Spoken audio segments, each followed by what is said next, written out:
Good afternoon, everybody. Thank you. My name is Anita Allen. I've been on the faculty of Penn Law School for about 15 years, but recently became the Vice Provost for Faculty. And the Vice Provost for Faculty mainly spends her time worrying about the recruitment and retention of our eminent faculty. But the Provost's office has a special interest in championing the arts and cultural institutions on campus. And I'm very happy that Provost Vince Price has given me the responsibility for working very closely with the Annenberg Center for the Performing Arts with Michael Rose, with the Institute of Contemporary Art with Amy Sadao, and with the Arthur Ross Gallery with Lynn Marston Atlas. And I've been very much enjoying getting to know all of them and their institutions much better. I like Penn alums. I'm not a Penn alum, but I do like Penn alums. I recently, well, here's how much I like them. So I had my job for a few weeks, and September comes along, and I say to my new boss, Vince Price, you know, I promised I would go on that trip to Puglia with Penn Alumni Association, right? And I really should do that, shouldn't I? He says, okay, you can go. So I'd only had my job for a few weeks when I found myself on an art, architecture, and food tour of southern Italy with Penn alums. If you haven't done one of our Penn alumni travel trips, I highly recommend it. They're very well organized and lots of fun. But today is not about Puglia or about Italy, but about, again, the arts and culture portfolio of the Provost's office and this institution and your group of, I guess this is your 5th year of having this wonderful homecoming celebration of the arts at Penn. And with that in mind, I want to call your attention to this lovely new colorful brochure, which is the University of Pennsylvania Art and Culture Guide. This is the first comprehensive overview of all the offerings at all the different cultural and arts institutions of the university, including the Morris Arboretum, all the galleries, all the museums, it's all here in one place. And the idea is to put this in hotels and restaurants, everywhere people are, so everyone who would like to know more about the arts at Penn can find out about how to attend shows and performances very conveniently. So it's a great thing. And one of the things I like most about this particular volume, Volume 1, Issue 1, is the cover. Have you seen this piece of sculpture? Do you recognize it? I love this piece of sculpture because it looks to me like a deconstructed Shinto torii gate. Right? If you're like me, I'm into Japan. I spent most of the summer in Japan and saw lots of red Shinto torii gates, and this looks like a kind of a deconstructed one. It's a great piece of sculpture and a wonderful way to introduce art at Penn. So you're in for a treat today, a fabulous panel, and I'd like to introduce someone who probably needs no introduction to most of you, and that is Julian Siggers, who is the director of our this museum, the Archaeology Museum, right? I could read the formal name here. But Julian, I was reading a little bit about his background. We've met before, but I hadn't studied his bio before recently. He's the Williams Director of the University of Pennsylvania Museum of Archaeology and Anthropology since 2012. And he came to Penn with a wealth of experience in archaeology and art institutions. He's been working in Canada and in the UK as well. And I have discovered that despite a passion for obscure prehistoric archaeology, that Julian also is a leading world expert on ways to make and keep museums relevant in the 21st century. So it's a nice combination of old and new together here at Penn. And so I just want to turn the podium over to Julian and to say how much I look forward to getting to know you better and how much I appreciate an opportunity to welcome this group to our exciting panel for today. So thank you. Julian.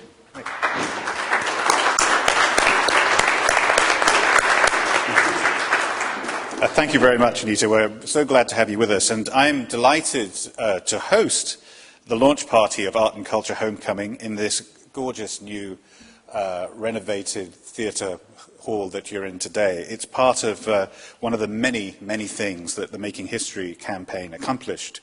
We have a marvelous and distinguished panel of Penn Alumni Museum professionals here, and it gives me great pleasure first, though, to welcome Julie Platt, Penn alumna, parent of 3 Penn graduates, parent council member, and the new president of Penn's Alumni Society. Julie. Thank you. Thank you. I just want to add my welcome before we turn it back to the panel, and to thank you all for being part of Homecoming this year. As Anita mentioned, this is the 5th year of arts and culture programming at Homecoming, which has resulted in a doubling of the number of people who come to Homecoming. So I know you will enjoy the plethora of arts and culture programming, and then you'll go home and tell your friends who were silly enough not to join you what they missed, and have them join you next year for the 6th arts and culture programming at Homecoming. It's a wonderful opportunity to explore all Penn has to offer, and even go to the football game as an add-on. And I just want to also thank those people who served on the host committee for Arts and Culture Homecoming this year. I know some of you are here, and even those who aren't have all added to the wonderful amount of registrars for Arts and Culture at Homecoming. Have a wonderful weekend, enjoy the panel, and welcome.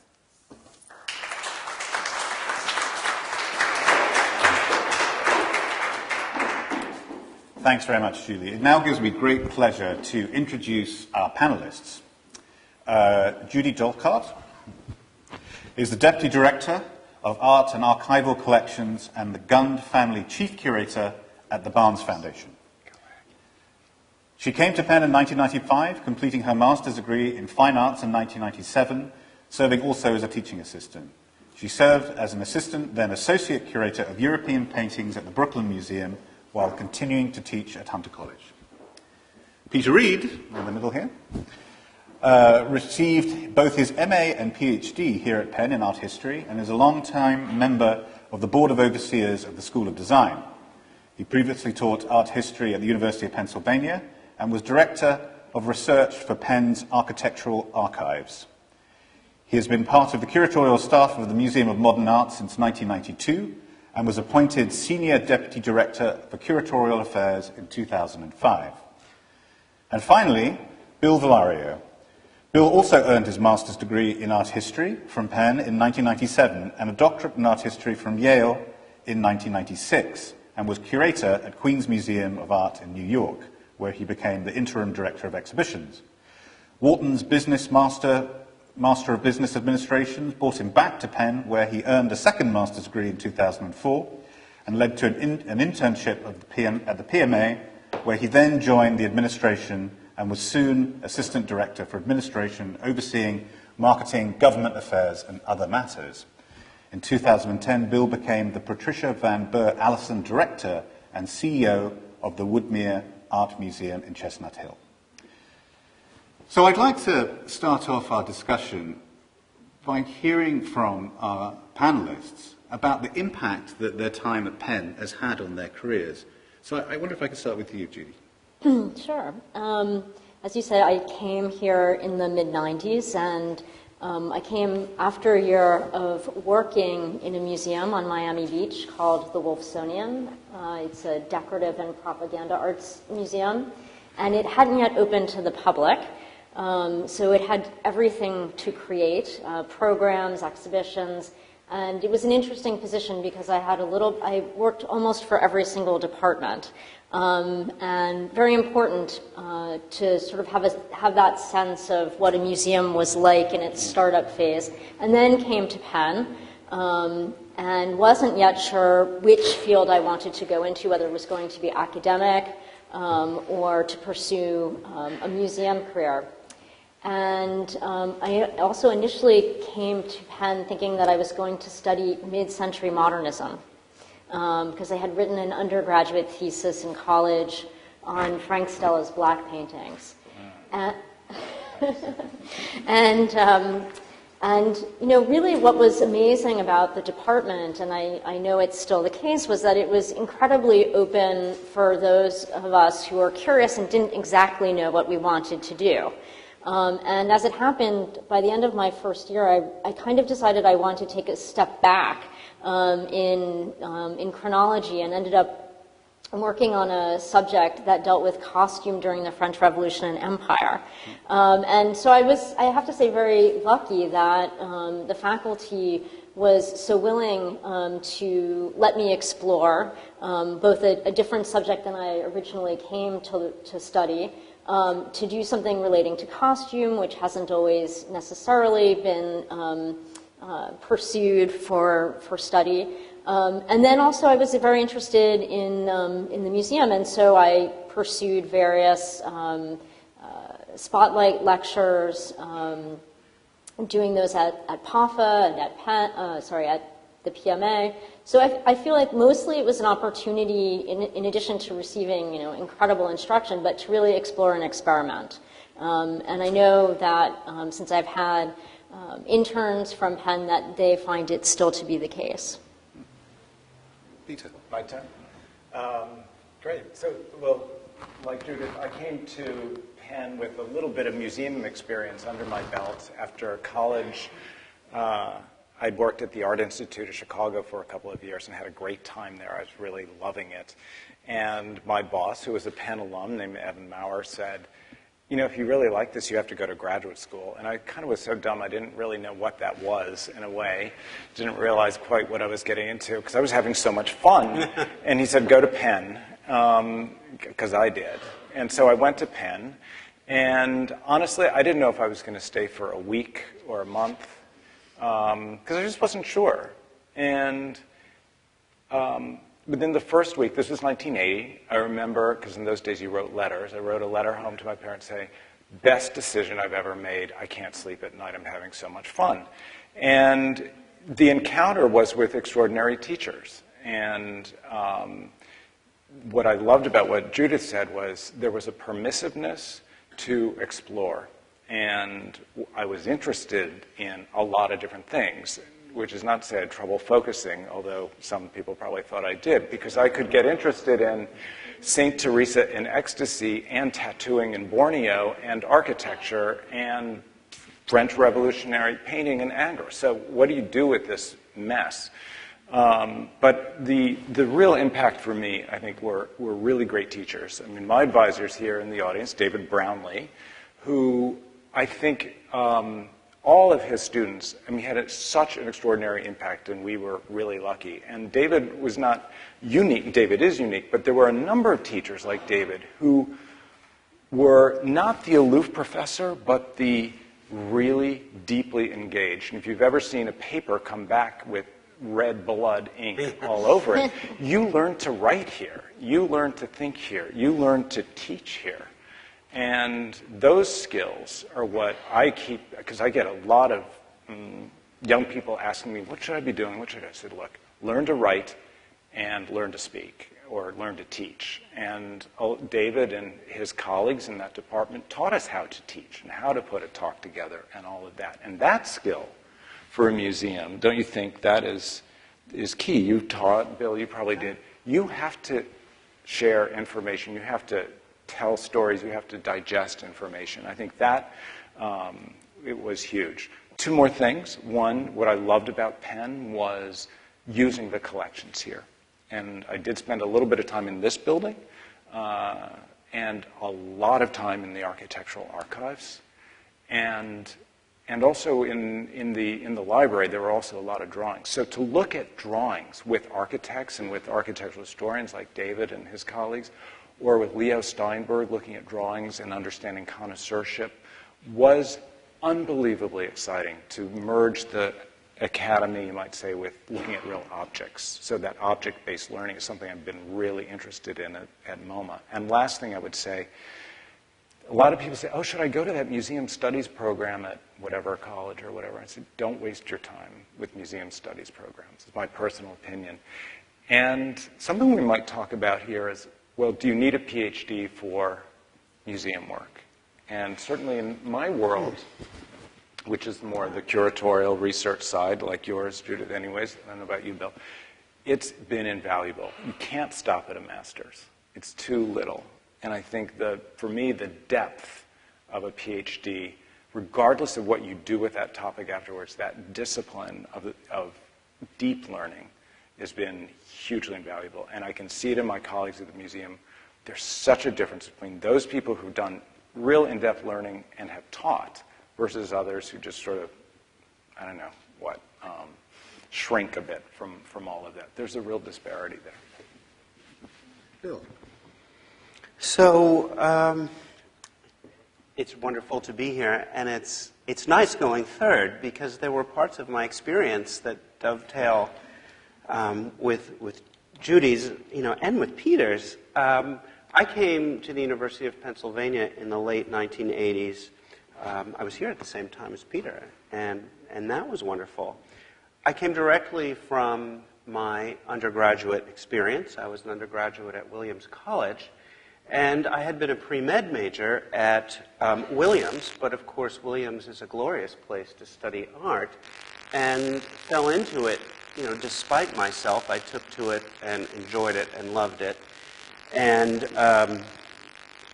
upon graduation, was kind of staring at these two roads ahead, pre-med school, which I saw as a 10-year experience, and art history graduate school, which I saw as, either a 10-year experience, taking it to the PhD level, or a 2-year experience where you could get a master's degree and decide, is this really right for me or not? And so I came to Penn, and my intention was to study Italian Baroque art. And I came here specifically to work with a wonderful professor named Malcolm Campbell, who, is just, recently passed away, but was one of the wonderful people to walk across the planet. And part of what was wonderful about Malcolm was that he really let me know that it was okay, that I arrived here and realized that I could not possibly live with my head in 17th century Italy for the rest of my life. And that, I had decided I needed to study modern art and not 17th century art. And that was pretty hard at the time because the department was in flux vis-a-vis that specific position. So here I had developed a passion for something that it wasn't really possible to study, so I, started doing other things. And there was another person that helped me a great deal, and that was a professor here named Irene Winter, who taught ancient Near Eastern art. I think Irene's at Harvard now. Is that right? And Irene taught her classes basically here. And it was the result of work. It was a direct result. And Peter, I'm thinking about your, comment about being able to work with collections directly. Irene, who, was an extraordinary intellectual and could go, toe-to-toe on Foucault with anybody if she wanted to, was also a great object person. She loved objects. She taught you how to look at the bottom, the back, the inside, And I remember spending a lot of time taking Irene's classes and spending time in this great museum with the great ancient Near Eastern collections and realizing that I wanted to work in museums. That, as much as I like the intellectual life of art history, the thing that excited me most was the intimacy that you can have working in museums, working directly with the objects, caring for the objects, growing a collection, so that's sometimes deaccessioning and pruning things away that maybe aren't part of the strength of the collection or part of the story that you want to tell with it, and then growing the collection, acquiring new objects, building relationships with maybe board members of the museum who also love ancient Near Eastern art or other forms of art, and collaborating with them to grow the collection and help tell that story in a better way. So in the course of the 2 years that I was here at Penn, I realized I had to leave Penn, but I left it, a much stronger person. I would also love to talk about David Brownlee because I recall his, wonderful introduction to art history classes for which we were all TAs. And, I would say that, nobody can put across a work of art or a historical building and frame it for the people who are listening in such a way that they really get it and really understand, what's the difference, and I remember so clearly some of David's lectures about, the axial nature of a great French cathedral versus the sort of separate paths that you take through a great Islamic structure, for example. And, the wonderful way that David could, use his words and marshal his ideas such that, the work of art in question became comprehensible to the people who were listening. And when I think about the day in, day out work that we do in a museum, whether it's a rather easy narrative kind of work of art where there's a story and sometimes you even have a little story written into the work of art and so people can get it right away, or it can be a very abstract, difficult conceptual work of art where at first you feel like you're not looking at anything. The job of the curator and the job of the museum is to frame that work of art in such a way that people get it. And I would say that the wonderful people on the faculty here in the art history department really showed me that, showed me how it was done. And, that happens in a lecture and that happens in a museum as well. The other thing that I learned from David, and to this day, I have a relationship with David, Peter has a relationship with David, Judy has a relationship with David, Julian does, is that museums, like everything else on the planet, are all about relationships. And one of the things that I saw, whether it was working with Irene here or coming to understand David's projects in Philadelphia, working on the Parkway, and I think David was working on a Louis Kahn project at the time that I was here, and understanding that it was all about people, that it was all about collecting people, bringing wonderful people together who shared a passion and, wanted to share that with others. And so that was very clear to me, what was going on in terms of the approach to teaching of the department at the time that I was here. So I left Penn knowing that I wanted to work in museums and not be an academic.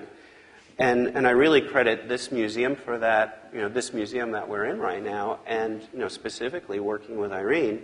But then understanding a little bit about the connectedness that makes, the world of art history and museums happen. I mean, it was really interesting just a minute ago, somebody said, oh, David's coming from the colloquium at, 3 o'clock, and if you don't know, the art history department at Penn has a 3 o'clock on Friday or 3:30 on Friday colloquium where a member of the department or a graduate student or an invited guest presents some project that they're working on for feedback and discussion. And it's a great relationship building, social, terrific way to end the week. And it was just really nice to be walking in the door here and say, oh, David Brownlee's coming from colloquium. Well, that makes everything sound good.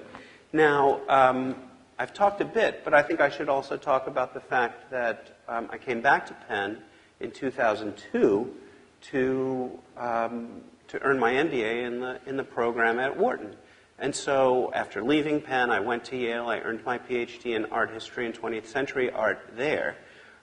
Worked in museums for a while and realized that an aspect of museum work that I really loved was the actual management of the civic life of the museum as an entity within an urban fabric. The Queens Museum, where I was working, was a real borough museum, an education museum that had a real social purpose in the community that it was a part of.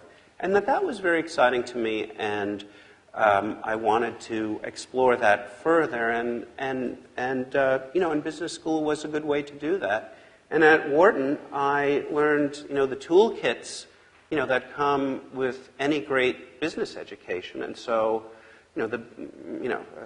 financial accounting, cost accounting, the principles of marketing, so that working in a museum, if we're starting a project that may be a jazz program on Friday night or a new exhibition that we're, putting a stake in the ground that we're going to do, if you're thinking about how you market this, or you learn at Wharton, you always think about how do you put this together, and you put it together in such a way that you have a marketing plan. There are certain steps, and you learn that toolkit of tried and true business tools that you walk out of the door of Wharton with. But the last thing I would say about Wharton is that it's an incredibly creative place. And that surprised me about it because, of course, here I was coming from the world of museums, and I found at Wharton people who were incredibly creative in business. And that what they really teach you at Wharton, well, I'd say they teach you two things. One is creativity. So you walk in the door in a museum or you start a new job, and you say, okay, does the accounting system that we use tell the truth about the flow of money? And sometimes you just have to throw it up in the air and start again from scratch. And you learn not to be afraid of that and to try things and experiment so that you actually understand the business structure of whatever it is you're doing. The other thing about Wharton is that it's a teamwork-oriented program.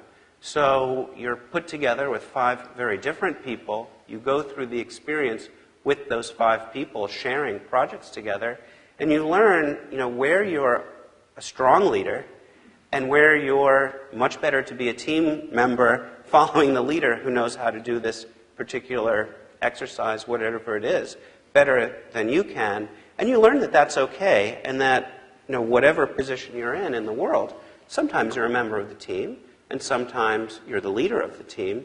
And in both cases, you're either leading up, which is a very Wharton idea.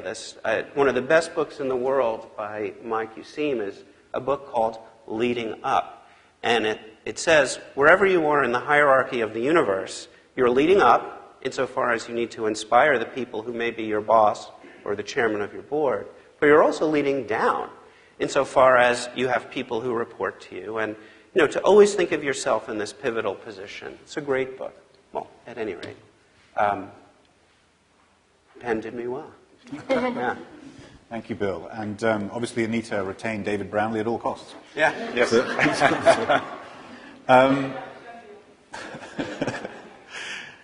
Interdisciplinary work has really been part of Penn's DNA for a very, very long time. And we're seeing that this is increasingly true in museums. I guess it started off in science museums, natural history museums, but it's really something that's discussed a great deal in art museums as well. And I wonder if you could all comment a bit on that from your own perspectives. Judith? Oh, Do you want to go first this time? Sure. Do you want me to go first this time? This way I get the benefit of Great.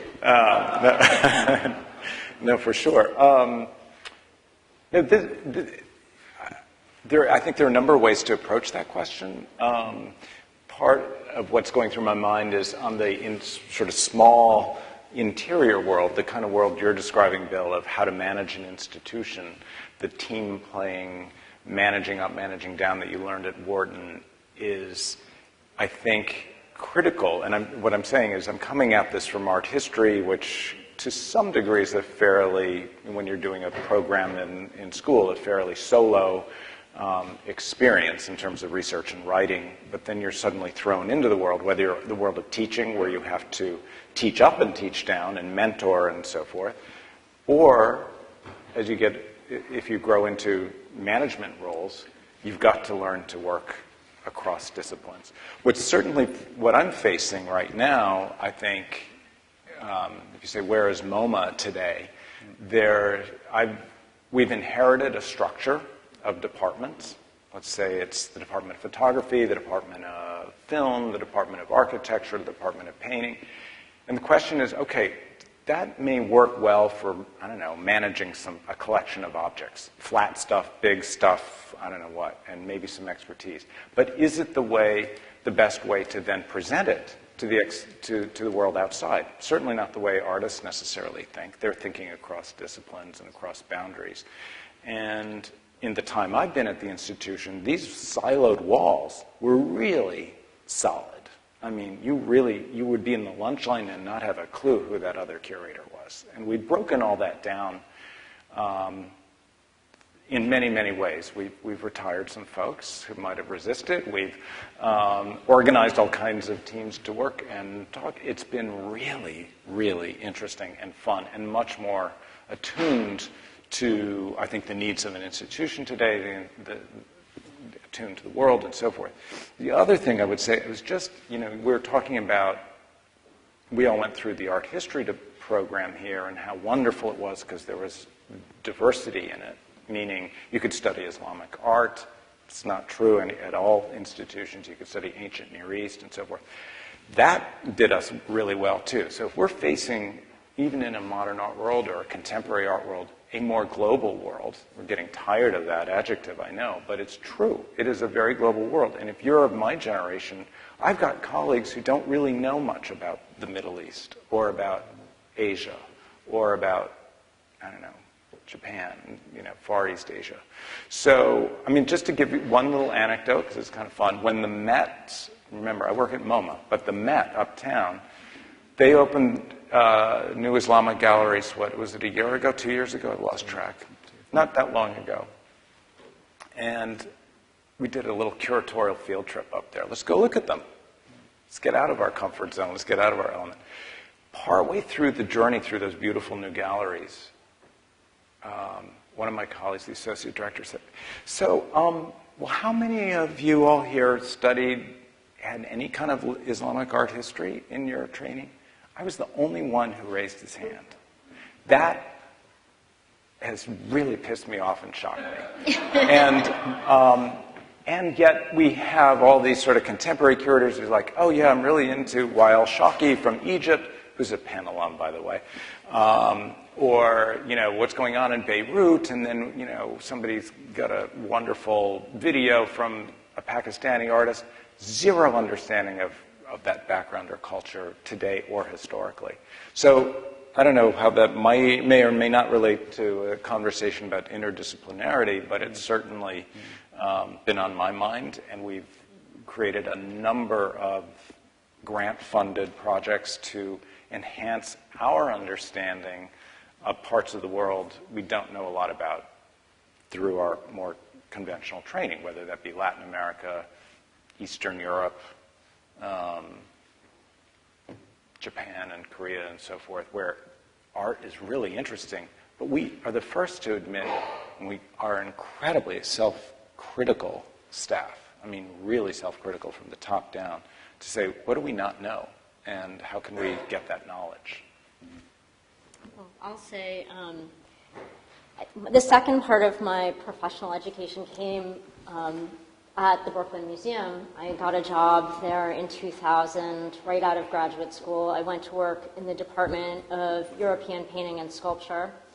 And it's an incredibly collegial curatorial body at the Brooklyn Museum. It's not a very large one. I think, in my time there were maybe 15 curators. And given the scale of the museum, that's not very many. There's a huge number of objects, but very, very collegial. I think also, when you work in an institution that has incredibly modest means, there's nothing to fight over, I think. So, everyone gets along really well. So sure. But when we would have our collections meetings with the board, and people would be presenting objects that they wish to acquire, first of all, again, there was never really any fighting over the money required to buy this, because if someone was really presenting something incredible, everyone understood that. But also, for example, I never had the benefit of studying African art when I was in college or in graduate school. And so, maybe I chose not to. I'm fairly sure in my undergraduate university there wasn't an Africanist. But that was the time that I really heard these incredible lectures from my colleagues as they were explaining why this object was so critical, such a critical addition to the collection. And in my time there, we were also challenged not only to say why the object was important to our department's presentation, but why the object was important to the museum, and how that object could be used, how that African object could be used in the context of the European galleries, or the American galleries, et cetera. And it went across the board. So I think we started to think in a very interdisciplinary way in that regard. Then we had a kind of curatorial reorganization, and we were sort of put into different departments. We were sort of in order to encourage interdisciplinary thought. I think that isn't necessarily always going to work just by putting people together. I think ultimately people have to be incredibly curious. And when you work with people who are true professionals, the people that you admire the most, they're the broadest thinkers, they're the deepest thinkers, they're curious people. And so, I think the most fruitful kinds of collaborations and interdisciplinary work comes of putting curious people together. Now, at the Barnes Foundation, actually, because we have such a non-traditional display, where the fine arts, decorative arts, and industrial arts all have equal standing, there is already a kind of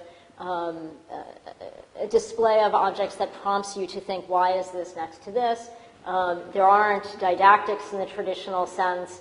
So you really are prompted to think broadly. What was Barnes thinking? And he was such an incredibly, he read everything, he read voraciously, he was a scientist, and so he knew very deeply chemistry and medicine. He studied medicine here at Penn.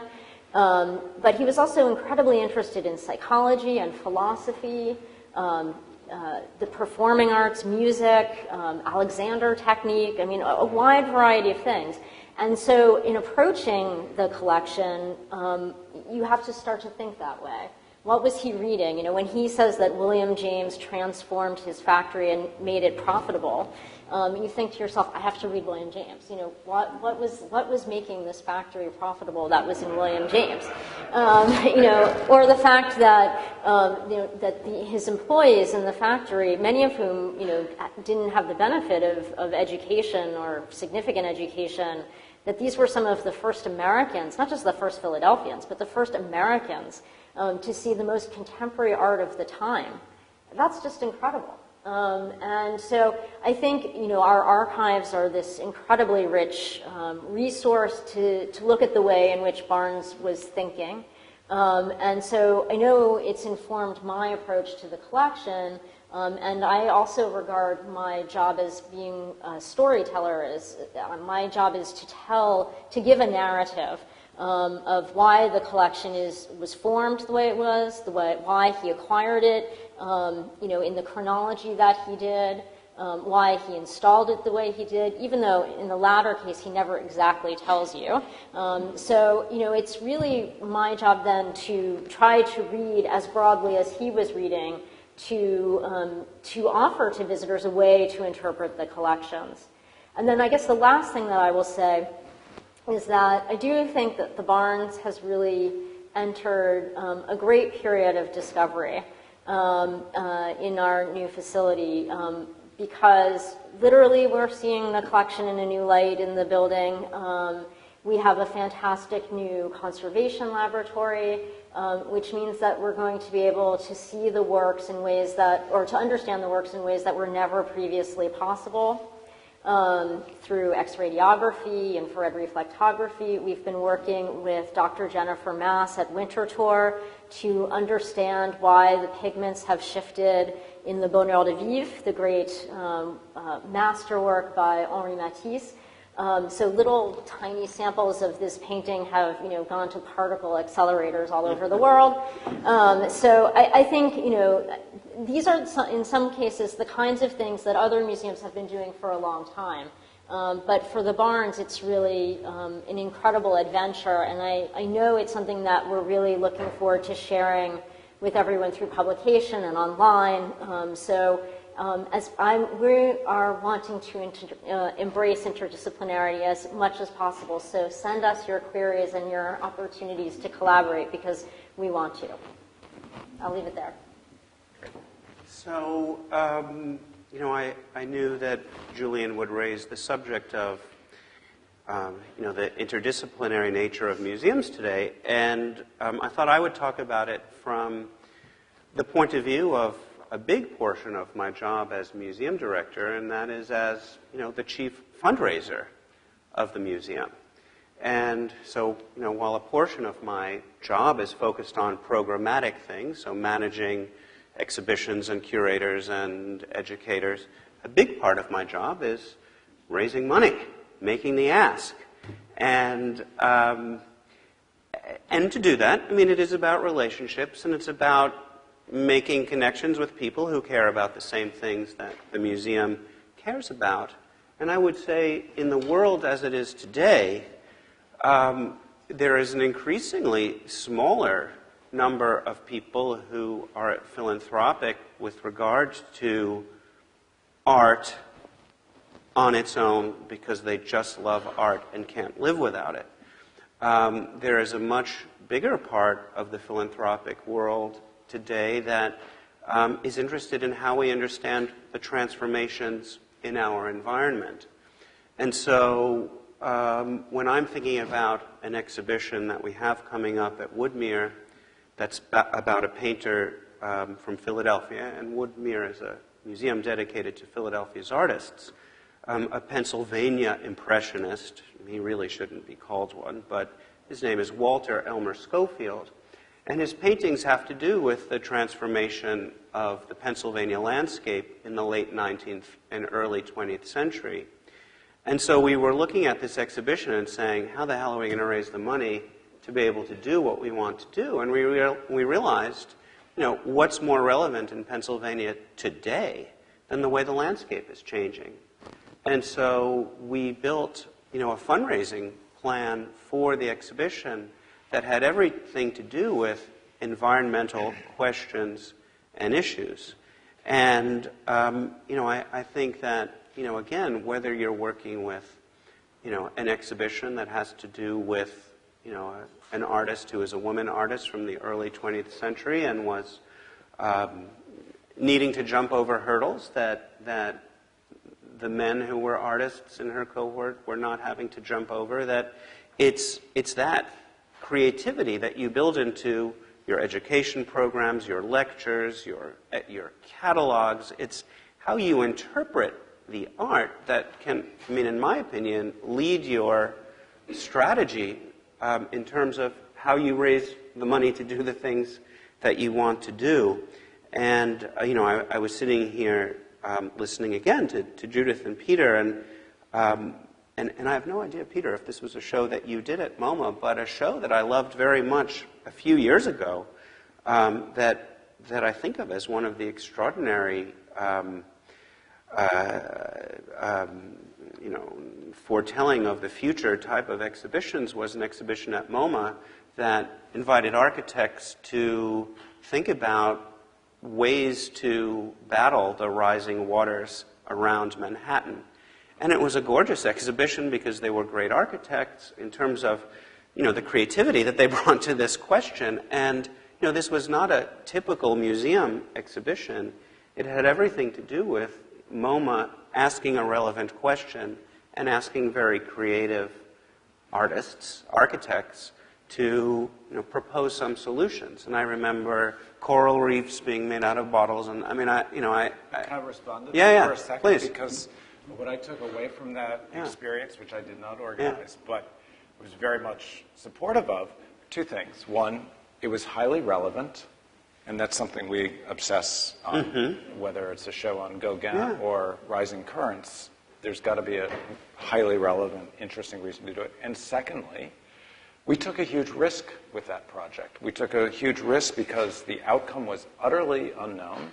It was a laboratory project, meaning the work and you think of a museum as collecting work that's been made, and this was work and research in process, pulling the curtain back so the public could see it and participate in it, not knowing what the outcome was going to be, and we had yet guaranteed there would be a show and a publication out of it. So that was pretty risky. We repeated it, did a second project along those lines, and I have a third one coming, which is even riskier. Wow. But relevance and risk are two things that we think about a lot. But I was hoping we could also ask Julian to talk about interdisciplinarity in the sense that, here you are, director of a university museum, and I'm curious, because we're not a university, but I sort of wish sometimes we were, What are the issues that you face now? Maybe you can dodge that, and you're running this, but I'm really interested in what Penn today thinks of as interdisciplinary. Well, maybe I'll address that from the context of the museum itself. Yeah. The biggest challenges, well, for a start, it's a very interdisciplinary place anyway. Look, archaeology is, so is anthropology. It's drawing from many different disciplines every day. Within the galleries, the biggest challenges are that the galleries are organized along departmental lines, where you have galleries that reflect a section as opposed to the general narrative of what this museum is all about, which is the story of humanity, which is a continuum. So you're going to change that? Deeply deeply interconnected. However, you have to balance that with this, that at our core, this is a research institution with a very clear teaching mandate. And some of these galleries that are based along sectional lines are actually very effective for teaching, because that's what they're designed to do. So it's going to be a very subtle balance between That goes back to what I obsess on, which is you want the depth in scholarship, and you want the warp and the weft. I keep using that dumb analogy in so many things I'm doing at the museum. I want the warp and the weft. I want it both ways. And it sounds like you're dealing with that too. You've inherited a structure, but you need to cut across that structure too. We do, and we have this wonderful opportunity where we are redesigning some of the major galleries in the museum. So I look forward to working with our very, very talented curatorial staff to do that. And I see a great desire from them, too, to break down some of these boundaries as well. And I think that, that is really part of how Penn thinks. And I know that with President Gutman, that's something that she's emphasizing in this next phase of the museum's history. Now, we have 4 minutes left before the reception starts. I'm very keen to take a few questions from the floor. So does anybody have any questions for our panelists? Why are you here? Yes. What do you want to know? Anything.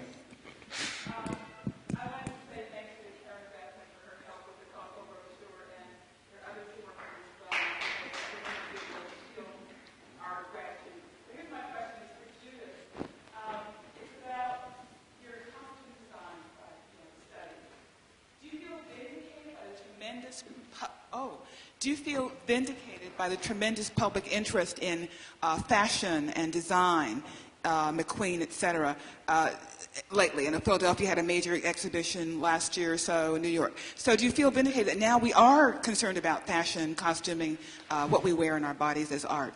Oh, yeah, absolutely. I mean, at the time that I was working on this subject, and it's specifically about artists during the French Revolution and Empire who designed clothing for the state. So it was really meant to look at how clothing could make the man, really, how clothing could make the citizen over like that, so that you went from one regime to the next. And I think what overall that taught me, and I think it's true of costume and other forms of art, is that artists are agents, and that they are not just absorbing and reflecting back, but they are changing. And I think in that particular case, what my study was about was demonstrating that fact quite particularly.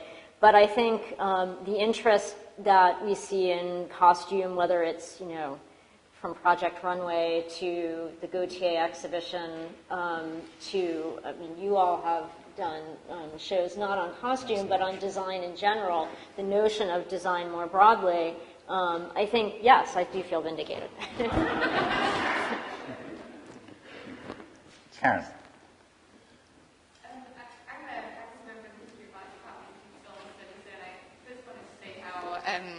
How delighted I am to hear from former graduates from our department about how great David Brownlee is. He is great.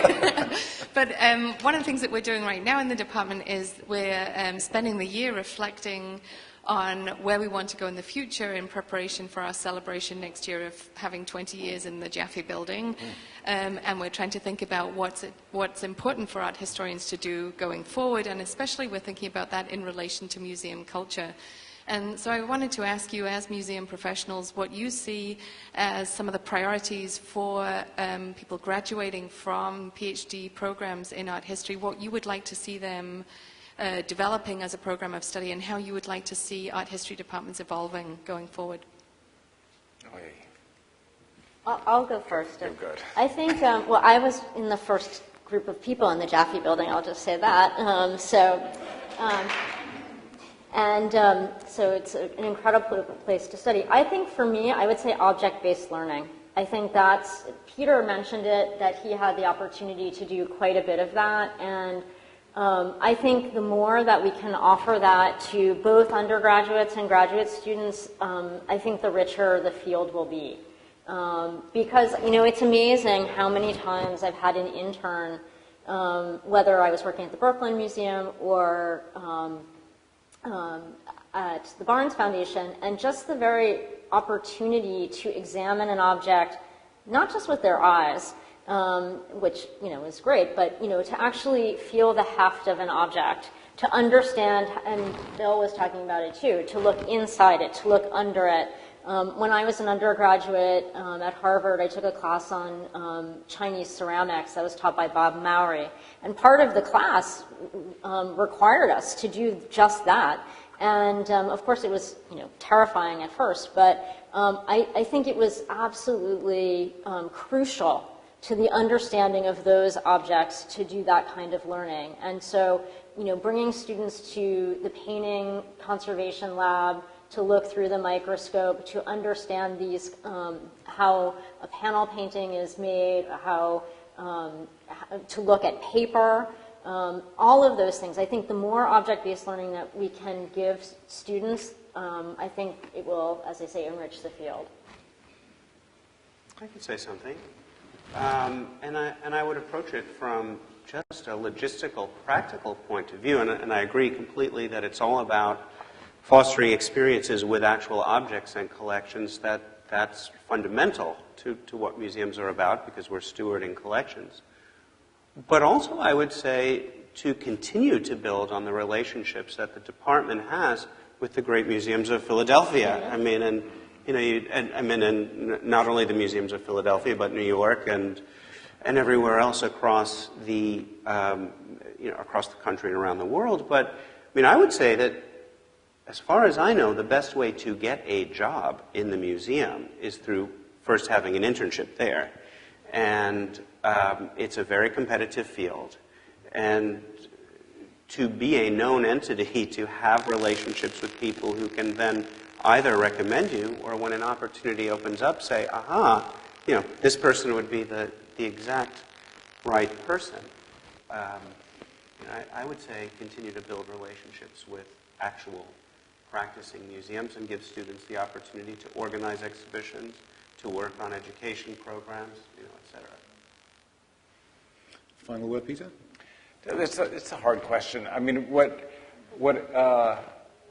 was going through my mind, the puzzlement a little bit, is you're at school for a relatively brief period of time, and you do need to learn a certain craft, you might say. And I think probably not just in art history, I hear this in the architecture department as well, because you want to, you're hearing from people, who've been in a field for 20 years, and they got to get all this experience. It's like, you still need to learn to draw if you're an architect or whatever. I mean, there's some fundamental things you have to learn, and yet, having said that, and I do believe in that depth, I do wonder about how to maybe one metaphor is add a little oxygen to some of the programs, which could be things like, art historians are not the artist or the designer, and wouldn't it be interesting to hear a little more from the practitioners, or how can you involve them in what you're studying to get that slightly different point of view? What would it be like to look at Sigmar Polke or Gauguin's work through the lens of a practicing artist today to help you see things maybe you didn't think about, and just aerate those conversations a little bit. Everything takes time, so you can come up with a million ideas and you still have one semester to do something. I get that, but it's somehow making things a little more porous. Geographically, I'm very interested in, we're so Western-based still, but how can we understand what kinds of questions to ask about Latin American modern art as an example, and understand how to talk about another culture that is fairly foreign? That's very much on my mind, too. I don't know. Well, Yeah. we've got one more. We're running a bit over, but...